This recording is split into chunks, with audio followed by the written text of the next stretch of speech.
All right, let's dive right in. Today, we're grabbing our detective hats and magnifying glasses because we are going to crack the code on one of the most crucial concepts in all of crypto, tokenomics. The investigation starts now. I mean, have you ever asked yourself why some crypto projects shoot to the moon while others just crash and burn? Well, it almost always comes down to the project's economic rulebook. We're about to uncover the clues hidden inside that rulebook to figure out what separates a solid project from, a total house of cards. And that rulebook has a name, tokenomics. It's literally the economic engine of a crypto project. Think about it. A project can have a flashy website and a cool logo, but if its tokenomics are broken, it's like a sports car with no engine. It looks nice, but it is going absolutely nowhere. Okay, so our investigation kicks off with the very first and, honestly, the most fundamental clue, the token's supply. Just like with anything valuable, from gold to rare sneakers, you have to understand how rare or common a token is designed to be. That's step one to figuring out its potential. So projects usually go down one of two main roads. On one side, you've got a fixed supply. Bitcoin is the perfect example.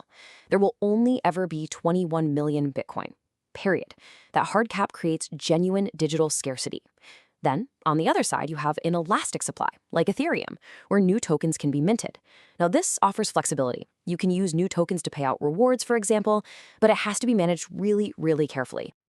So what happens if a project starts with a huge supply and decides it wants to create a little more of that scarcity we were talking about? Well, they can do something called a token burn. And yeah, it's pretty much what it sounds like, but instead of using a lighter, they use code. Let's just imagine a project starts out with a total supply of 1 billion tokens. It's a big number, right? The team decides, hey, we want to make every single one of our remaining tokens just a little bit scarcer and hopefully a little more valuable. So they pull the trigger on a burn. What that means is they send a chunk of those tokens to a dead-end, unusable crypto address. They are effectively erased from existence. Gone for good. Poof. And here's the result. It's simple math, really. After burning, say, 50 million tokens, the total supply has shrunk to 950 million. Because the overall pie is now smaller, every single remaining slice, every token, is now a slightly bigger piece of the whole project. That's the entire point of a deflationary token barn. Okay, on to our second clue. Look, it's not enough for a token to just be rare. I mean, that's a good start, but it has to actually do something. We need to investigate its purpose, what the crypto world calls its utility. And this quote right here says it all. You can boil it down to this. If a token has no real job, no actual purpose inside its own system, then there's really no reason for it to have any value in the long run. Sure, it can get hyped up for a while, but without utility, there's no real sustainable demand. So what kinds of jobs can a token have? Well, a whole bunch, actually. It could be what you use to pay for transaction fees, what's often called gas on networks like Ethereum. It could give you voting power, a say in the project's future. Or maybe holding it unlocks special features. Or it could be the reward you get for helping to secure the network, something called staking. The more useful jobs a token has, the more people will actually need to own it, and that drives real demand. This brings us to our third and final clue. And trust me, this one is huge. We have to follow the money.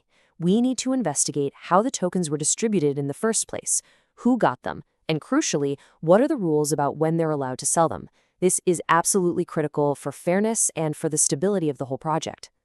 So a typical token pie might be sliced up something like this. You'll see pieces for the team, for early investors, for the public. But the key thing you've got to watch out for here is concentration. If you see that the team and private investors are holding like 80% of all the tokens, that is a massive red flag. It means a tiny group of insiders has way too much control over the price. And that leads directly to this nightmare scenario. If there are no rules in place, the founders or the big early investors, the whales, could just decide to sell all of their tokens at once on day one. They could crash the price to zero and leave everybody else holding completely worthless bags. So how do good, legitimate projects protect everyone from this? The answer is a simple but powerful concept called vesting. Vesting is basically a lockup schedule. It's a set of rules that forces insiders to wait for a while before they can sell their tokens, which makes sure they're actually invested in the long-term success of the project. And this timeline shows you exactly how that works. A project might have what's called a one-year cliff, where absolutely no insider tokens can be sold. After that first year, their tokens start to unlock gradually, maybe over the next 2 or 3 years. This prevents that sudden price dump and helps create way more stability for everyone involved. Okay, so we've gathered our 3 big clues: supply, utility, and distribution. Now let's put it all together. Let's assemble your official Crypto Investigators Toolkit so you know exactly what to look for. So next time you're looking at a project, ask yourself these questions. Is the supply inflating like crazy, making your tokens worth less? Is there no vesting schedule for the team? A huge red flag for a rug pull. Is the distribution super unfair, and does the token even have a real job? A savvy investigator is always asking these tough questions.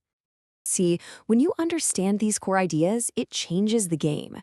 You stop being a speculator just guessing, and you become an analyst. You can actually look under the hood of any project, spot the strengths, see the weaknesses, and make your decisions with real confidence. So there you have it. You now have the fundamental toolkit of a tokenomics investigator. The only question left is, what project are you going to put under the microscope first?